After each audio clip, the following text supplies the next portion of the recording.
ಶಂಕಾರೂಪೇಣ ಮಚ್ಚಿತ್ತಂ ಪಂಕೀಕೃತಮಭೂದ್ಯಯಾ ಕಿಂಕರೀಯಸ್ಯ ಸಾ ಮಾಯಾ ಶಂಕರಾಚಾರ್ಯಮಾಶ್ರಯೇ. ಭಾರತೀ ಕರುಣಾಪಾತ್ರಂ ಭಾರತೀ ಪದಭೂಷಣಂ ಭಾರತೀ ಪದಮಾರೂಢಂ ಭಾರತೀ ತೀರ್ಥಮಾಶ್ರಯೇ. ವಿದ್ಯಾವಿನಯ ಸಂಪನ್ನಂ ವೀತರಾಗಂ ವಿವೇಕಿನಂ ವಂದೇ ವೇದಾಂತ ತತ್ವಜ್ಞಂ ವಿಧುಶೇಖರ ಭಾರತೀ. ಲೋಕಶಂಕರರಾದಂತಹ ಶ್ರೀ ಶಂಕರಾಚಾರ್ಯ ಭಗವತ್ಪಾದರ ದಿವ್ಯ ಚರಣಾರವಿಂದಗಳಲ್ಲಿ, ಅದೇ ಗುರುಪರಂಪರೆಯಲ್ಲಿ ಬಂದು ಪ್ರಕೃತ ಪೀಠಾಧಿಪತಿಗಳಾಗಿರತಕ್ಕಂತಹ ಜಗದ್ಗುರು ಶ್ರೀ ಶ್ರೀ ಭಾರತೀ ತೀರ್ಥ ಮಹಾಸನ್ನಿಧಾನಗಳವರ ಚರಣಾರವಿಂದಗಳಲ್ಲಿ ಹಾಗೂ ತತ್ಕರಕಮಲ ಸಂಜಾತರಾದಂತಹ ಜಗದ್ಗುರು ಶ್ರೀ ವಿಧುಶೇಖರ ಭಾರತೀ ಮಹಾಸ್ವಾಮಿ ಸನ್ನಿಧಾನಗಳವರ ಚರಣಾರವಿಂದಗಳಲ್ಲಿ ಭಕ್ತಿಶ್ರದ್ಧಾಪೂರ್ವಕವಾದಂತಹ ಸಾಷ್ಟಾಂಗ ಪ್ರಣಾಮಗಳನ್ನು ಸಲ್ಲಿಸುತ್ತಾ, ಶ್ರೀಮದ್ ರಾಮಾಯಣದ ವಿಷಯವಾಗಿ ಹಿಂದಿನ ಸಂಚಿಕೆಯಲ್ಲಿ ಏನು ಆರಂಭ ಮಾಡಿಯಾಗಿತ್ತೋ ಅದನ್ನು ಮುಂದುವರಿಸೋಣ. ಕೂಜಂತಂ ರಾಮ ರಾಮೇತಿ ಮಧುರಂ ಮಧುರಾಕ್ಷರಂ ಆರುಹ್ಯ ಕವಿತಾಶಾಖಾಂ ವಂದೇ ವಾಲ್ಮೀಕಿಕೋಕಿಲಂ. ಯತ್ರ ಯತ್ರ ರಘುನಾಥ ಕೀರ್ತನಂ ತತ್ರ ತತ್ರ ಕೃತಮಸ್ತಕಾಂಜಲಿಂ. ಬಾಷ್ಪವಾರಿ ಪರಿಪೂರ್ಣಲೋಚನಂ ಮಾರುತಿಂ ನಮತ ರಾಕ್ಷಸಾಂತಕಂ. ಆಪದಾಮಪಹರ್ತಾರಂ ದಾತಾರಂ ಸರ್ವಸಂಪದಾಂ. ಲೋಕಾಭಿರಾಮಂ ಶ್ರೀರಾಮಂ ಭೂಯೋ ಭೂಯೋ ನಮಾಮ್ಯಹಂ. ತಾರಕ ಬ್ರಹ್ಮಸ್ವರೂಪಿಯಾದ ಶ್ರೀರಾಮಚಂದ್ರನಲ್ಲಿ ನಮಸ್ಕಾರಗಳನ್ನು ಸಮರ್ಪಿಸುತ್ತಾ, ಶ್ರೀಮದ್ ರಾಮಾಯಣ ಮಹಾಕಾವ್ಯ. ಇಲ್ಲಿ ಮಹಾಕಾವ್ಯ ಎಂಬತಕ್ಕಂಥ ಯಾವ ಒಂದು ಶಬ್ದ ಪ್ರಯೋಗವಾಗಿದೆಯೋ ಅದನ್ನು ಕುರಿತು ಚಿಂತನೆಯನ್ನು ಮಾಡೋಣ. ಮಹಾಕಾವ್ಯದ ಲಕ್ಷಣವನ್ನು ಆಲಂಕಾರಿಕರು ಹೇಳಿದ್ದಾರೆ. ಗಿರಿ, ಋತು, ಸಾಗರ ಇವೇ ಮೊದಲಾದವುಗಳ ವರ್ಣನೆ ಸಹಜವಾಗಿ ಬಂದಿರಬೇಕು. ಅವೆಲ್ಲವೂ ಕೂಡ ಬೇರೆ ಕಾವ್ಯಗಳಲ್ಲಿ ತಂದು ತುರುಕಿದಂತೆ ಇರುತ್ತೆ, ಆ ಲಕ್ಷಣಗಳನ್ನು ತೋರಿಸಬೇಕು ಎಂದು. ಆದರೆ ಶ್ರೀಮದ್ ರಾಮಾಯಣದಲ್ಲಿ ಅವೆಲ್ಲವೂ ಕೂಡ ಸಹಜವಾಗಿ ಬಂದಿದೆ. ಹನುಮಂತ ಸಮುದ್ರ ಲಂಘನವನ್ನು ಮಾಡತಕ್ಕಂಥ ಸಂದರ್ಭದಲ್ಲಿ ಸಮುದ್ರ ವರ್ಣನೆ ಸಹಜವಾಗಿ ಬರುತ್ತೆ. ರಾತ್ರಿ ಸೀತೆಯನ್ನು ಹುಡುಕುವಾಗ ಚಂದ್ರೋದಯದ ವರ್ಣನೆ ಬರುತ್ತೆ. ಶ್ರೀರಾಮಚಂದ್ರ ಕಿಷ್ಕಿಂಧೆಯಲ್ಲಿ ವರ್ಷ ಋತು ಕಳೆಯುವುದನ್ನು ನಿರೀಕ್ಷೆ ಮಾಡ್ತಿರಬೇಕಿದ್ರೆ ಋತುಗಳ ವರ್ಣನೆ ಬರುತ್ತೆ. ಹೀಗೆ ಪ್ರತಿಯೊಂದೂ ಕೂಡ ಅಲ್ಲಲ್ಲಿ ವರ್ಣನೆಗಳು ಸಹಜವಾಗಿ ಬಂದಿದೆ. ಗಿರಿ, ಪರ್ವತ, ನಗರ ಇವುಗಳ ವರ್ಣನೆ ಸಹಜವಾಗಿ ಬಂದಿದೆ. ಬಹುಶಃ ಶ್ರೀಮದ್ ರಾಮಾಯಣವನ್ನು ನೋಡಿಯೇ ಮಹಾಕಾವ್ಯದ ಲಕ್ಷಣಗಳು ಹೀಗಿರಬೇಕು ಎಂಬುದಾಗಿ ತೀರ್ಮಾನ ಮಾಡಿದ್ದಾರೆ ಅಂತ ಹೇಳಬಹುದು. ಅದಕ್ಕಿಂತಲೂ ಮಿಗಿಲಾಗಿ ಇನ್ನೊಂದು ದೃಷ್ಟಿಯಿಂದಲೂ ನೋಡಬಹುದು. ಕಾವ್ಯ ಅಂದರೆ ಏನು? ಕವಿಯ ಕರ್ಮವೇ ಕಾವ್ಯ. ಯಾವುದು ಮನುಷ್ಯನ ಹೃದಯದಲ್ಲಿ ಅವನಿಗೆ ಇಷ್ಟವಾದಂತಹ ಅನುಭವವನ್ನು ಉಂಟು ಮಾಡುತ್ತೋ ಅದನ್ನು ಕಾವ್ಯ ಅಂತ ಹೇಳ್ಬೋದು. ಅಂತಹ ವಾಕ್ಯ ಸಮುದಾಯವನ್ನು ಕಾವ್ಯ ಅಂತ ಹೇಳ್ಬೋದು. ಆ ವಾಂಗ್ ನಿರ್ಮಾಣ ಏನಿದೆಯೋ ಅದನ್ನು ಅನುಸಂಧಾನ ಮಾಡಿದಾಗ, ಕೇಳಿದಾಗ, ಆಹಾ ಎಷ್ಟು ಚೆನ್ನಾಗಿತ್ತು, ಆಹಾ ಎಂಥ ಒಂದು ಸಂತೋಷವಾಗುತ್ತಿದೆ, ಛೇ ಅವನು ಹೀಗೆ ಮಾಡಿಬಿಟ್ಟನೆ, ಈ ಥರನಾದ ಅನುಭವ ನೋಡುಗನ ಮನಸ್ಸಿನಲ್ಲಿ ಬರಬೇಕು. ಆ ಅನುಭವವೇ ರಸ. ಆ ಅನುಭವ ಎಂಬತಕ್ಕಂತಹ ರಸ ಅಂತರಂಗದಲ್ಲಿ ಒಸರುವಂತೆ ಮಾಡಬೇಕು. ಅಂತಹ ಯಾವ ವಾಕ್ ಪ್ರಬಂಧವಿದೆಯೋ ಅದನ್ನು ಕಾವ್ಯ ಅಂತ ಕರೀತಾರೆ. ಷಡ್ರಸೋಪೇತವಾದಂತಹ ಭೋಜನವನ್ನು ಮಾಡಿದಾಗ ಭೋಜನ ರಸದಿಂದ ನಾಲಿಗೆಗೆ ಆನಂದವಾಗುತ್ತೆ. ಇಂಪಾದ ಗಾನವನ್ನು ಕೇಳಿದಾಗ ಕಿವಿಗೆ ಆನಂದವಾಗುತ್ತೆ. ಅದೇ ಥರನಾಗಿ ಸತ್ಕಾವ್ಯವನ್ನು ಓದಿದಾಗ ಮನಸ್ಸಿಗೆ ಆನಂದವಾಗುತ್ತೆ. ಕಾವ್ಯದಲ್ಲಿ ಇನ್ನೂ ಒಂದು ವಿಶೇಷ ಶಕ್ತಿ ಉಂಟು. ಅದು ಮತ್ತೂ ಮುಂದುವರೆದು ಜೀವವನ್ನು ವ್ಯಾಪಿಸಿ ಜೀವದ ಸ್ವಭಾವದಲ್ಲಿ ಪರಿವರ್ತನೆಯನ್ನು ಉಂಟು ಮಾಡುತ್ತೆ. ಇದು ಕಾವ್ಯದ ಒಂದು ವಿಶೇಷವಾದಂತಹ ಶಕ್ತಿ. ಮನಸ್ಸಿಗೆ ಹೋಗಿ ಮನಸ್ಸಿನಿಂದ ಮುಂದೆ ದಾಟಿ ಜೀವಕ್ಕೆ ಹೋಗಿ ಜೀವದ ಸ್ವಭಾವದಲ್ಲಿ ಪರಿವರ್ತನೆಯನ್ನು ಉಂಟು ಮಾಡುತ್ತೆ. ಇದು ಕಾವ್ಯದ ಕ್ರಿಯೆ. ಹಾಗಾಗಿ ಕಾವ್ಯದ ಕ್ರಿಯೆಯನ್ನು ಎರಡು ಥರನಾಗಿ ವಿಂಗಡಿಸಬಹುದು. ಒಂದು ಮನೋರಂಜನೆ, ಇನ್ನೊಂದು ಜೀವೋತ್ಕರ್ಷ.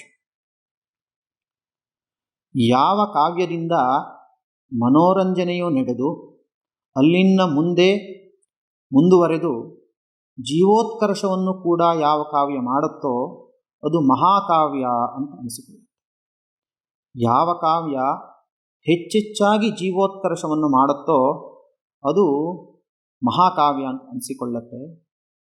ಆ ಕಾವ್ಯದ ಮಹತ್ವ ಇರುವುದೇ ಅದು ಎಷ್ಟು ಮಟ್ಟಿಗೆ ಜೀವದ ಸ್ವಭಾವವನ್ನು ಪರಿವರ್ತನೆ ಮಾಡ್ತಾ ಇದೆ ಎಂಬುದನ್ನು ಅವಲಂಬಿಸಿದೆ. ಅಂತಹ ಸಾಮರ್ಥ್ಯತಿಶಯ ಶ್ರೀಮದ್ ರಾಮಾಯಣದಲ್ಲಿದೆ. ಅದು ಜೀವೋತ್ಕರ್ಷವನ್ನು ಮಾಡಿದಷ್ಟು ಸಮರ್ಥವಾಗಿ ಅಥವಾ ಅಷ್ಟು ಉತ್ಕೃಷ್ಟವಾಗಿ ಬೇರೆ ಕಾವ್ಯಗಳಿಂದ ನಡೆಯಲಿಕ್ಕಿಲ್ಲ. ಆ ತೆರನಾಗಿ ಜೀವೋತ್ಕರ್ಷವನ್ನು ಮಾಡುತ್ತೆ ಶ್ರೀಮದ್ ರಾಮಾಯಣ. ಇದು ಅದರ ಒಂದು ವಿಶೇಷ. ಇಲ್ಲಿ ಜೀವೋದ್ಧಾರ ಅಥವಾ ಜೀವೋತ್ಕರ್ಷ ಎಂಬತಕ್ಕಂಥ ಶಬ್ದ ಬಂತು. ಏನು ಹಾಗೆಂದರೆ ಜೀವೋತ್ಕರ್ಷ ಅಂತಂದರೆ ನೀತಿಯ ಪ್ರಭಾವ.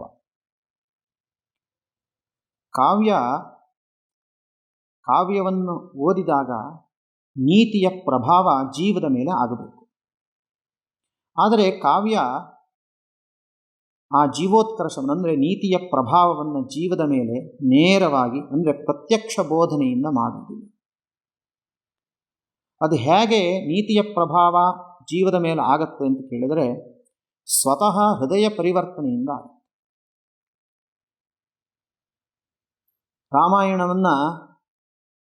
ರಾಮಾಯಣ ನಮಗೆ ಮನೋರಂಜಕವಾಗಿ ಕಥೆಯನ್ನು ಹೇಳುತ್ತೆ. ಅದು ಎಲ್ಲೂ ಕೂಡ ಪ್ರತ್ಯಕ್ಷವಾಗಿ ರಾಮನನ್ನು ಪೂಜಿಸು, ಸೀತೆಯನ್ನು ಸೇವಿಸು, ಹನುಮಂತನನ್ನು ಆರಾಧಿಸು ಎಂಬುದಾಗಿ ಎಲ್ಲೂ ಕೂಡ ಪ್ರತ್ಯಕ್ಷವಾಗಿ ಹೇಳಲ್ಲ. ಆದರೆ ರಾಮಾಯಣದ ಕಥೆಯನ್ನು ನಾವು ಓದಿದಾಗ ಅದು ನಮ್ಮ ಮನಸ್ಸಿನ ಆಳಕ್ಕೆ ಇಳಿದು ನಾವೇ ನಾವಾಗಿ ಶ್ರೀರಾಮಚಂದ್ರನ ವ್ಯಕ್ತಿತ್ವ ಎಂಥದ್ದು, ಹನುಮಂತನ ಧೈರ್ಯ ಎಂಥದ್ದು, ಸಾಹಸ ಎಂಥದ್ದು, ನಾವು ಕೂಡ ಶ್ರೀರಾಮನ ಧರ್ಮನಿಷ್ಠೆ ಎಂಥದ್ದು, ನಾವು ಕೂಡ ಧರ್ಮನಿಷ್ಠೆಯನ್ನು ಉಳಿಸ್ಕೊಂಡು ಬರಬೇಕು, ಸದಾಚಾರ ಪರಿಪಾಲನೆಯನ್ನು ನಾವು ಕೂಡ ಮಾಡಬೇಕು ಎಂಬುದಾಗಿ ನಮಗೆ ನಾವಾಗಿಯೇ ಬೋಧಿಸಿಕೊಳ್ತೇವೆ. ಇದು ಕಾವ್ಯದ ವಿಶೇಷ ಶಕ್ತಿ. ವೇದಗಳು ಪ್ರಭು ಸಂಹಿತೆಗಳು. ಅವು ನೇರವಾಗಿ ಸತ್ಯಂ ವದ, ಧರ್ಮಂಚರ, ಆಚಾರ್ಯ ದೇವೋಭವ, ಮಾತೃದೇವೋಭವ, ಪಿತೃದೇವೋಭವ ಎಂಬುದಾಗಿ ನೇರವಾಗಿ ಉಪದೇಶವನ್ನು ಹೇಳಿದರೆ ಶ್ರೀಮದ್ ರಾಮಾಯಣವನ್ನು ಸಾಧ್ಯಂತವಾಗಿ ನಾವು ಓದಿದಾಗ ನಮಗೆ ನಾವಾಗಿ ಆಚಾರ್ಯರಲ್ಲಿ ಸದ್ವರ್ತನೆಯನ್ನು ತೋರಿಸಲಿಕ್ಕೆ ನಾವು ತೊಡಗ್ತೇವೆ. ಶ್ರೀರಾಮನ ವರ್ತನೆಯನ್ನು ಅನುಸಂಧಾನ ಮಾಡಿ ತಂದೆ ಹಾಗೂ ತಾಯಿಯರನ್ನು ನೋಡತಕ್ಕಂತಹ ದೃಷ್ಟಿಯೇ ಬದಲಾವಣೆ ಆಗುತ್ತೆ. ಅಂದರೆ ನೀತಿಯ ಪ್ರಭಾವ ಅಂತಂದರೆ ಸದಸದ್ವಸ್ತು ವಿವೇಕ ಎಂಬುದು ಜೀವದ ಸ್ವಭಾವದಲ್ಲಿ ಆಗುತ್ತೆ. ಇದು ಕಾವ್ಯದ ಪರಮ ಪ್ರಯೋಜನ. ಇದನ್ನು ಮಾಡಬೇಕು, ಇದನ್ನು ಮಾಡಬಾರದು ಎಂಬತಕ್ಕಂತಹ ಒಂದು ನೀತಿಯ ಪ್ರಭಾವ ಏನುಂಟೋ ಜೀವದಲ್ಲಿ ಆಗುವುದುಂಟಲ್ಲ, ಇದು ಉತ್ಕೃಷ್ಟ ಕಾವ್ಯದ ಲಕ್ಷಣ. ಇದನ್ನು ನಾವು ಶ್ರೀಮದ್ ರಾಮಾಯಣದಲ್ಲಿ ಕಾಣಬಹುದಾಗಿದೆ. ಹಾಗಾಗಿ ನಿಜಾರ್ಥದಲ್ಲಿ ಶ್ರೀಮದ್ ರಾಮಾಯಣ ಮಹಾಕಾವ್ಯವೇ. ಹಾಗಾಗಿಯೇ ಯುದ್ಧಕಾಂಡದ ಕೊನೆಯಲ್ಲಿ, ಉತ್ತರಕಾಂಡದ ಕೊನೆಯಲ್ಲಿ, ಫಲಶ್ರುತಿಯಲ್ಲೂ ಮಾತುಗಳು ಬರುತ್ತೆ. ಶ್ರೀಮದ್ ರಾಮಾಯಣವನ್ನು ಓದಿದಾಗ ಕಲಹಗಳೆಲ್ಲ ದೂರವಾಗ್ತವೆ, ಸೌಭ್ರಾತೃತ್ವ ಬರುತ್ತೆ, ದೇಶದಲ್ಲಿ ಸುಖ ಸಮೃದ್ಧಿಗಳು ಉಂಟಾಗ್ತವೆ ಎಂಬುದಾಗಿ ಏನೊಂದು ಫಲವನ್ನು ಹೇಳ್ತಾರೆ. ಇದೆಲ್ಲ ಆಗುವುದು ಹೇಗೆ ಕೇಳಿದ್ರೆ ಸಾಮುದಾಯಿಕವಾದಂತಹ ಪರಿವರ್ತನೆಯಿಂದಾಗಿ. ಶ್ರೀಮದ್ ರಾಮಾಯಣವನ್ನು ವ್ಯಾಪಕವಾಗಿ ಲೋಕದ ಜನರೆಲ್ಲ ವ್ಯಾಪಕವಾಗಿ ಅದನ್ನು ಓದುವುದು, ಚಿಂತನೆ ಮಾಡುವುದನ್ನು ಮಾಡ್ತಾ ಬಂದಾಗ ಅದರ ಪ್ರಭಾವ ಹೇಳುವುದು ಸಾಮಾಜಿಕವಾಗಿ ಕಂಡುಬರುತ್ತೆ. ಲೋಕದಲ್ಲಿರತಕ್ಕಂತಹ ವ್ಯಕ್ತಿಗಳಲ್ಲಿ ಬಹುಪಾಲು ಜನ ಸಾತ್ವಿಕರಾದರು, ಸಜ್ಜನರಾದರು ಅಂತಂದರೆ ಆ ಲೋಕ ಸಮೃದ್ಧಿಯಾಗದೆ ಇನ್ನೇನಾದೀತು? ರಾಮನ ವರ್ತನೆಯನ್ನು ಪ್ರತ್ಯಕ್ಷವಾಗಿ ಕಂಡು ಪ್ರಜೆಗಳೆಲ್ಲರೂ ತಮ್ಮ ವರ್ತನೆಯನ್ನು ತಿದ್ದುಕೊಂಡರು. ಆವಾಗ ರಾಮರಾಜ್ಯವಾಯಿತು. ಶ್ರೀಮದ್ ರಾಮಾಯಣವನ್ನು ಓದಿದರೂ ಕೂಡ ಅಷ್ಟು ಮಟ್ಟದಲ್ಲಿ ಅಲ್ಲದೇ ಇದ್ದರೂ ಅದರಿಂದ ಬಹಳವಾದಂತಹ ಪ್ರಯೋಜನ ವಾಚಕರಿಗೆ ಆಗುವುದರಲ್ಲಿ ಯಾವುದೇ ವಿಧವಾದಂತಹ ಸಂಶಯಗಳಿಲ್ಲ. ಶ್ರೀಮದ್ ರಾಮಾಯಣವನ್ನು ಎರಡು ದೃಷ್ಟಿಯಿಂದ ನಾವು ನೋಡಬಹುದಾಗಿದೆ. ವೇದವೇದ್ಯೆ ಪರೇ ಪುಂಸಿ ಜಾತೆ ದಶರಥಾತ್ಮಜೆ ವೇದ ಪ್ರಾಚೇದಸಾದಾಸೀತ್ ಸಾಕ್ಷಾತ್ ರಾಮಾಯಣಾತ್ಮನ. ವೇದವೇದ್ಯನಾದವನು ಪರಬ್ರಹ್ಮ. ಪ್ರಕೃತದಲ್ಲಿ ಪರಬ್ರಹ್ಮ ಭೇದವಾಗಿ ಮಹಾವಿಷ್ಣುವನ್ನು ತೆಗೆದುಕೊಂಡರೆ ಆ ಮಹಾವಿಷ್ಣುವೇ ಶ್ರೀರಾಮನಾಗಿ ಅವತರಿಸಿದ್ದಾನೆ. ಹಾಗಾಗಿ ವೇದವು ರಾಮಾಯಣ ರೂಪದಿಂದ ಅವತರಿಸಿತು. ಈ ದೃಷ್ಟಿಕೋನದಿಂದ ನೋಡುವುದು ಅಂದರೆ ಮಹಾವಿಷ್ಣುವೇ ರಾಮನ ರೂಪದಿಂದ ಅವತರಿಸಿದ್ದಾನೆ. ಹಾಗಾಗಿಯೇ ವೇದವೇ ರಾಮಾಯಣ ರೂಪದಲ್ಲಿ ಭುವಿಯಲ್ಲಿ ಇದೆ. ಇದನ್ನು ಅನುಗ್ರಹವನ್ನು ಅಪೇಕ್ಷಿಸತಕ್ಕಂತಹ ದೃಷ್ಟಿಕೋನ ಎಂಬುದಾಗಿ ಹೇಳಬಹುದು. ಇನ್ನೊಂದು ದೃಷ್ಟಿ ಏನು ಕೇಳಿದ್ರೆ ಅರ್ಹತಾ ಸಂಪಾದನೆಯ ದೃಷ್ಟಿ. ಆ ದೃಷ್ಟಿಕೋನಿಂದ ನೋಡುವುದಾದರೆ ಶ್ರೀರಾಮಚಂದ್ರನು ಮನುಷ್ಯನಾಗಿ ಹುಟ್ಟಿ ತನ್ನ ಉನ್ನತವಾದ ವ್ಯಕ್ತಿತ್ವದಿಂದಾಗಿ, ನಡತೆಯಿಂದಾಗಿ ಮಹಾವಿಷ್ಣುವಿನ ಸ್ಥಾನಕ್ಕೆ ಏರಿದನು. ಹಾಗಾಗಿ ಶ್ರೀಮದ್ ರಾಮಾಯಣವು ವೇದ ತುಲ್ಯವಾಯಿತು. ಇದನ್ನು ಅರ್ಹತಾ ಸಂಪಾದನೆಯ ದೃಷ್ಟಿ ಅಂತ ಹೇಳ್ಬೋದು. ಅಂದರೆ ಆ ಶ್ರೀರಾಮಚಂದ್ರನಂತೆ ನಾವು ಆಗಬೇಕು ಎಂಬ ಆಶಯವನ್ನಿಟ್ಟುಕೊಂಡು ಶ್ರೀಮದ್ ರಾಮಾಯಣವನ್ನು ನೋಡತಕ್ಕಂತಹ ದೃಷ್ಟಿ ಅಂತ ಹೇಳ್ಬೋದು. ಇವೆರಡು ದೃಷ್ಟಿಗಳು ವಸ್ತುತಃ ಬೇರೆ ಬೇರೆ, ಆದರೆ ಅವುಗಳಲ್ಲಿ ವಿರೋಧ ಇಲ್ಲ. ಹಾಗೆ ಹಾಲು ಹಾಗೂ ಜೇನು ಪರಸ್ಪರ ಬೇರೆ ಬೇರೆ ಪದಾರ್ಥಗಳೇ, ಆದರೆ ಅವೆರಡರಲ್ಲಿ ವಿರೋಧ ಇಲ್ಲ. ಮೊದಲಿಗೆ ಮಹಾವಿಷ್ಣುವೇ ಶ್ರೀರಾಮಚಂದ್ರನಾಗಿ ಅವತರಿಸಿದ್ದಾನೆ ಎಂಬ ದೃಷ್ಟಿಕೋನದಿಂದ ಶ್ರೀಮದ್ ರಾಮಾಯಣವನ್ನು ನಾವು ನೋಡಿದಾಗ ರಾಮನಲ್ಲಿ ನಾವು ಏನನ್ನು ಕೇಳಿದ್ರೆ ಪ್ರಸಾದವನ್ನು ನಾವು ಕೇಳ್ಕೊ, ಅನುಗ್ರಹ ದೃಷ್ಟಿ. ಅಂದರೆ ನಮ್ಮನ್ನು ಅನುಗ್ರಹಿಸು. ಯಾಕೆ? ಸರ್ವಶಕ್ತನಾದಂತಹ ಮಹಾವಿಷ್ಣುವೇ ಶ್ರೀರಾಮಚಂದ್ರನಾಗಿರೋದ್ರಿಂದಾಗಿ ಈ ಲೋಕದಲ್ಲಿರತಕ್ಕಂತಹ ನಮ್ಮ ಕಾಮನೆಗಳೆಲ್ಲವನ್ನು ಪೂರೈಸ್ತಾನೆ. ಪಾರಲೌಕಿಕವಾದ ನಮ್ಮ ಕಾಮನೆಗಳು ಏನಿವೆಯೋ ಅವುಗಳನ್ನು ಕೂಡ ಪೂರೈಸಲು ಶ್ರೀರಾಮಚಂದ್ರನು ಸರ್ವವಿಧದಿಂದಲೂ ಸಮರ್ಥ. ಹಾಗಾಗಿ ನಾವು ಭಕ್ತಿಯಿಂದ ಶ್ರೀರಾಮಚಂದ್ರನನ್ನು ಆರಾಧಿಸೋಣ ಎಂಬ ಮನೋಭಾವ ನಮಗೆ ಬರುತ್ತೆ. ಯಾಕೆಂದರೆ ಸಾಕ್ಷಾತ್ ಪರಬ್ರಹ್ಮನೇ ಶ್ರೀ ಮಹಾವಿಷ್ಣುವೇ ಶ್ರೀರಾಮಚಂದ್ರನಾಗಿರೋದ್ರಿಂದಾಗಿ ನಾವು ಇತೋಪಿ ಭಕ್ತಿ ಶ್ರದ್ಧೆಗಳಿಂದ ಶ್ರೀರಾಮಚಂದ್ರನನ್ನು ಆರಾಧಿಸಬೇಕು ಎಂಬ ಭಾವನೆ ಈ ಅನುಗ್ರಹಾಪೇಕ್ಷೆ ದೃಷ್ಟಿಯಿಂದ ರಾಮಾಯಣವನ್ನು ನೋಡಿದಾಗ ಬರುತ್ತೆ. ಅರ್ಹತಾ ಸಂಪಾದನೆಯ ದೃಷ್ಟಿಯಿಂದ ನಾವು ರಾಮಾಯಣವನ್ನು ಅವಲೋಕನ ಮಾಡಿದಾಗ ವಸ್ತುತಃ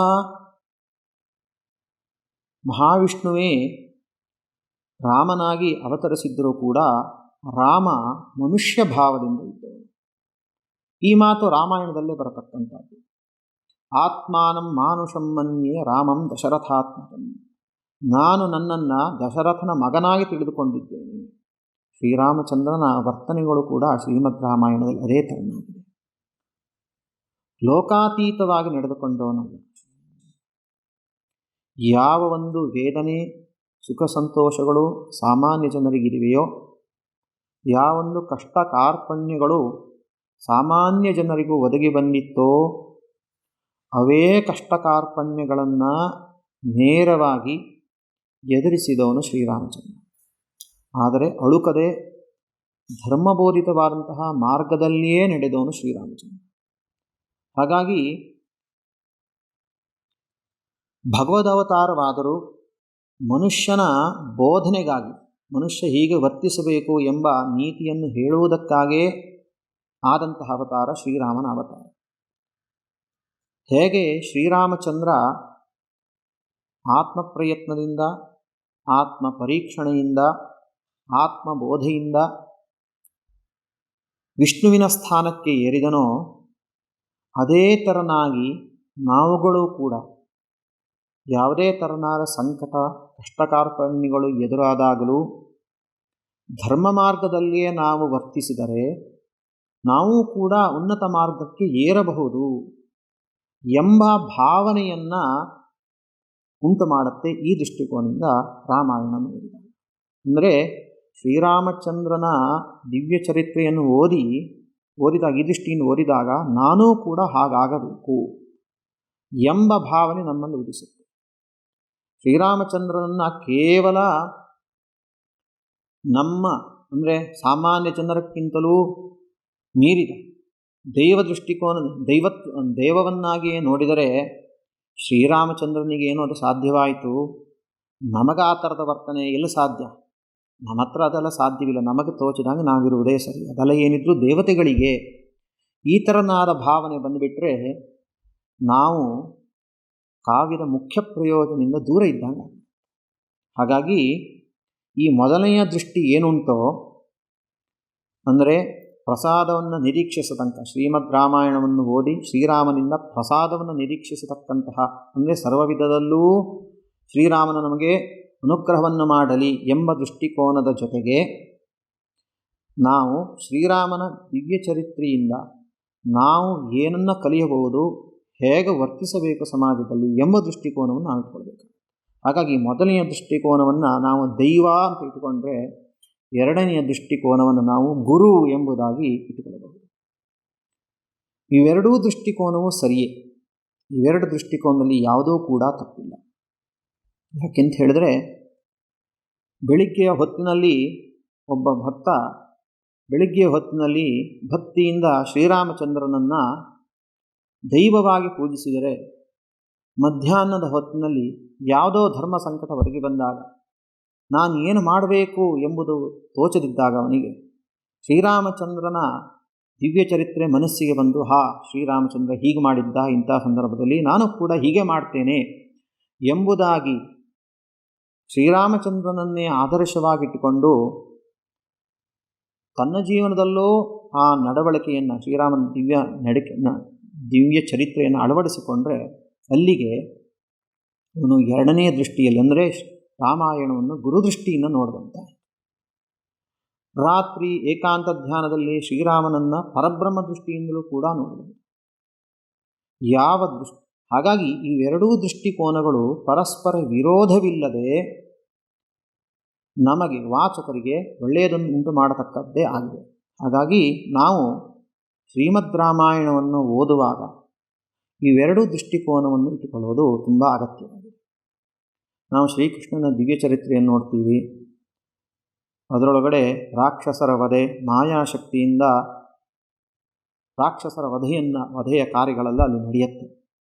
ಅದು ಆ ಸಾಮರ್ಥ್ಯ ನಮಗೆ ಖಂಡಿತ ಇಲ್ಲ. ಹಾಗಾಗಿ ಅಲ್ಲಿ ನಾವು ಏನು ಹೇಳ್ತೀವಿ ಕೇಳಿದ್ರೆ ಅದು ದೈವಶಕ್ತಿ, ಅದನ್ನು ಸ್ವತಃ ಅದನ್ನು ಯಾವ ತೆರನಾಗಿಯೂ ಅನುಕರಿಸಲು ನಮ್ಮಿಂದ ಸಾಧ್ಯವಿಲ್ಲ ಎಂಬುದಾಗಿ ನಮ್ಮ ದೃಢ ನಿಶ್ಚಯವಾಗಬೇಕು.